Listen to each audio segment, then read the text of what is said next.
नमस्कार, Balwinder Sharma vintage news में आपका स्वागत है। ये लाइव तस्वीर देख रहे हैं करनाल के सेक्टर 12 लघु सचिवालय के सामने की, जो एक बनता जा रहा है धरना स्थल, जहां पे ऐसा कोई शायद कोई ही दिन खाली जाता हो कि जिस दिन कोई ना कोई धरना पार्टी, कोई संस्था, सामाजिक लोग धरना ना करते हों। तस्वीरें हैं करनाल के सेक्टर 12 लघु सचिवालय की। वामपंथियों द्वारा आज फिर पेट्रोल डीजल के दामों को लेकर कहीं ना कहीं धरना किया जा रहा है। हम उनसे बात करने की कोशिश करेंगे, वो क्या कहना चाहते हैं सरकार से, उनकी क्या मांग है, सरकार को वो क्या जिताना चाहते हैं। मेरे साथ तस्वीरों में बने रहिए। खबर को ज़्यादा से ज़्यादा लाइक और शेयर जरूर कीजिएगा। पल पल की अपडेट देता रहेगा आपको विंटेज न्यूज़। तस्वीरें हैं करनाल के सेक्टर 12 लघु सचिवालय के सामने की। का सेक्रेटरी हूँ करनाल में। आज का जो धरना प्रदर्शन है वो 3 पार्टियां इसमें शामिल है। CPIM है, CPI communist party of India वो इसमें शामिल है, CPI-ML भारतीय कम्युनिस्ट पार्टी मार्क्सवादी लेनिनवादी, ये 3 पार्टियां यहाँ इस स्तर पे शामिल हैं। राष्ट्रीय स्तर पे 5 पार्टियां शामिल हैं, फॉरवर्ड ब्लॉक और RSP इसमें शामिल हैं। तो मुख्य तौर पे आज का धरना प्रदर्शन पेट्रोलियम पदार्थ और उसके उत्पाद पे जो इतना शुल्क लगाया हुआ है, उत्पाद शुल्क, और उससे कोरोना के इस महामारी के दौर में जनता पहले ही बेहाल है, और एक और ये इन्होंने पेट्रोल डीजल के रेट बढ़ा के और जो दोहरी मार की है जनता के ऊपर, उसके खिलाफ वामपंथी पार्टियों का धरना राष्ट्रीय स्तर का धरना है। राष्ट्रीय स्तर पे आज धरना प्रदर्शन हो रहे हैं। और निश्चित तौर पे हमारी मांग है कि जो पेट्रोल 35 रुपये पेट्रोल है, 45 रुपये उसके ऊपर टैक्स लगे हुए हैं, तो टैक्स में छूट दी जाए ताकि सस्ते रेट पे पेट्रोल मिले। और इसके साथ साथ अंतर्राष्ट्रीय स्तर पे पेट्रोल सस्ता है, क्रूड ऑयल सस्ता है, तो यहाँ सस्ता क्यों नहीं हो सकता। यहाँ इन्होंने एक्साइज ड्यूटी बढ़ा के जो 3 रुपये थी कभी 2014 में, आज उसको 30 रुपये तक ले गए हैं। तो ये जो एक्साइज ड्यूटी है सरकारी खाते में सरकारी कंपनियों को पैसा भर के और इसको पूंजीपतियों के हवाले करने की बात है। आपको जानकारी है कि जो सरकारी तेल की कंपनियां हैं उनका प्राइवेटाइजेशन का दौर है, उनके भी एक भारत पेट्रोलियम है उसकी बोली लगने वाली है। तो कुल मिला के पैसा वहाँ इकट्ठा करके पूंजीपति के हवाले करने की बात है ताकि जनता जाए भाड़ में। और ये पूंजीपति जो सेठ हैं जो पहले ही डकार गए हैं पैसा सारे बैंकों का और देश की जनता का, उसको और बेनिफिट मिल सके। हमारी मांग है कि जो भी नीतियाँ हैं, ये जन विरोधी नीतियाँ हैं, जन विरोधी अध्यादेश हैं, उनको वापस लिया जाए और गरीबों के हक़ में, मेहनत कश के हक़ में फैसले लिए जाएं। और जब तक फैसले नहीं लिए जाएंगे हमारी पार्टियां निरंतर संघर्ष करती रहेंगी लोगों की मांगों के लिए। जो ज्वलंत मुद्दे हैं लोगों के, उनके लिए, चाहे रोज़गार की बात है, चाहे वो कोरोना से इलाज की बात है, चाहे वो स्वास्थ्य शिक्षा में बजट बढ़ाने की बात है, चाहे वो जो कच्चे कर्मचारी हैं उनको पक्का करने की बात है, चाहे वो गरीब किसान हैं उनको कर्जे माफ़ की बात है, चाहे मजदूर के लिए और दिहाड़ी बढ़ाने की बात है मनरेगा में, चाहे उनका और जो विस्तार हो इनके रोज़गार का, उसकी बात है। तो हमारी पार्टियां, तीनों वामपंथी पार्टियां, यहाँ भी राष्ट्रीय स्तर पे 5 वामपंथी पार्टियां निरंतर इसके लिए कार्यक्रम बन रहे हैं। और हम इस आंदोलन को अपने निष्कर्ष तक पहुँचाएँगे ताकि सरकार पर दबाव बने और हर एक परिवार को कम से कम 7500 रुपये जो आयकर नहीं दे रहा है, जो इनकम टैक्स के दायरे में नहीं है, उस परिवार को 7500 रुपये महीने का आगे 6 महीने के लिए सरकार अनुदान दे। जो कोरोना के दौरान जो नुकसान हुआ है उसके भरपाई के लिए कम से कम 7500 रुपये प्रति माह 6 महीने के लिए अनुदान दे, नगद राशि दे। और इसके साथ साथ 10 किलो अनाज प्रति व्यक्ति प्रति माह लगातार हर दिन हर रात, मतलब ये कुल मिला के पूरे साल के लिए जो हमारा खाद्य सुरक्षा एक्ट है, जो खाद्य सुरक्षा अधिनियम है, उसके तहत सबको मुफ्त में अनाज दिया जाए।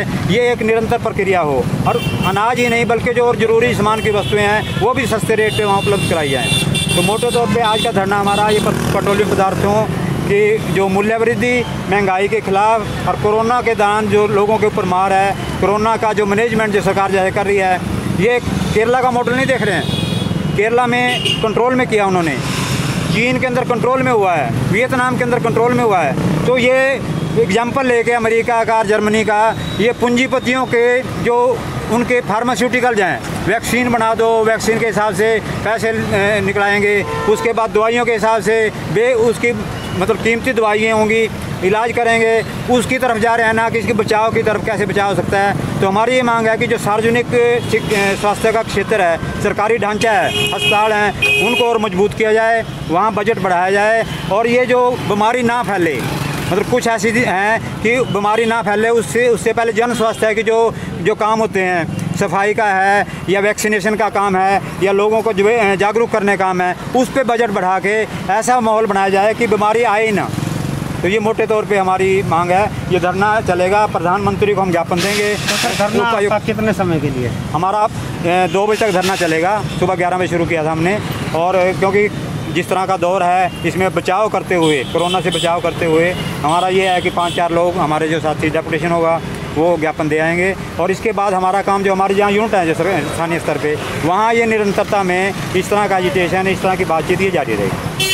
1 से 2 दिन पहले हरियाणा मुख्यमंत्री मनोहर लाल खट्टर ने दूसरे राज्यों को लेकर बोला है कि पहले पंजाब रेट घटाए पेट्रोल डीजल के, राजस्थान घटाए, तब आपके चक्कर में कहीं जनता पीस रही है। लोगों को बेवकूफ़ ज़्यादा देर तक नहीं बनाया जा सकता।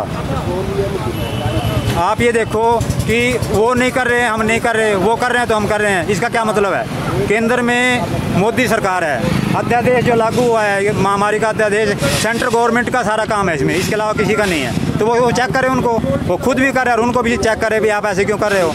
तो अपने उनके राज्य हैं, अगर बीजेपी 18 राज्यों में सरकार चला रही है तो उन्होंने क्या किया है? तो एक दूसरे को दोष देके सिर्फ लोगों को बेवकूफ़ बनाने से बात नहीं बनेगी। लोग समझते हैं और समझ रहे हैं, और ख़ास तौर पे जो कोरोना काल में ये ज़रूरी है कि लोगों के स्वास्थ्य के बारे में सरकार की चिंता हो, लोगों की शिक्षा के बारे में सरकार की चिंता हो, लोगों के रोज़गार के बारे में सरकार की चिंता हो। अगर वो जन मुद्दे एजेंडे पर नहीं आएंगे तो जो जनता है मौका मिलते ही इनको सबक सिखाएगी। क्या नाम है सर आपका? मेरा नाम डॉक्टर अशोक कुमार है और मैं CPIM जो भारत की कम्युनिस्ट पार्टी मार्क्सवादी है, मैं जिले का सेक्रेटरी हूँ करनाल में। ठीक है, धन्यवाद। किसान हर तरीके से इस महंगाई से जूझ रहे हैं। पीछे किसान की फसल जो गेहूँ की बर्बादी की है इस तरह मनोहर लाल सरकार ने, कि जैसे सरकार आदेश देगी मंडियों में गेहूँ लाना, अपने घर डालो, अपने खेतों में डालो।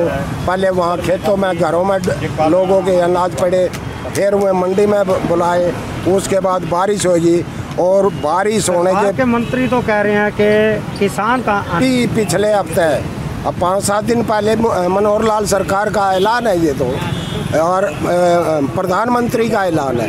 आने वाली जो फसल है कि वो मंडियों की बजाय इनकी नीति क्या है, मार्केट कमेटियाँ जो है मंडी में जो मार्केट फीस इकट्ठी होती है और उससे रोड बनते हैं और विकास होता है। किसान की फसल से जो टैक्स मिलता था, मार्केट कमेटियों को ख़त्म करना और मंडियों को ख़त्म करना। मंडियों को ख़त्म करने का मतलब क्या होगा कि किसान जो अपनी उत्पादन की चीज़ गेहूँ या जीरी धान जो भी बेचता है मंडियों में, मंडी बंद हो जाएगी।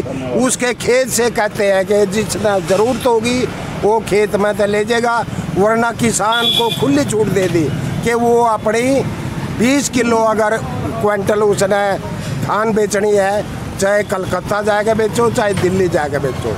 कहीं ना कहीं किसान के लिए उसमें भी परेशानी खड़ी होगी। किसान को खेती से दूर भगाना, इससे ये है साफ सीधी बात कि मोदी सरकार के राज में जो आज किसान की प्रति एकड़ ज़मीन का रेट है 18, 20, 30 लाख रुपये किला, वो 10 लाख रुपये से नीचे उसका रेट आ जाएगा।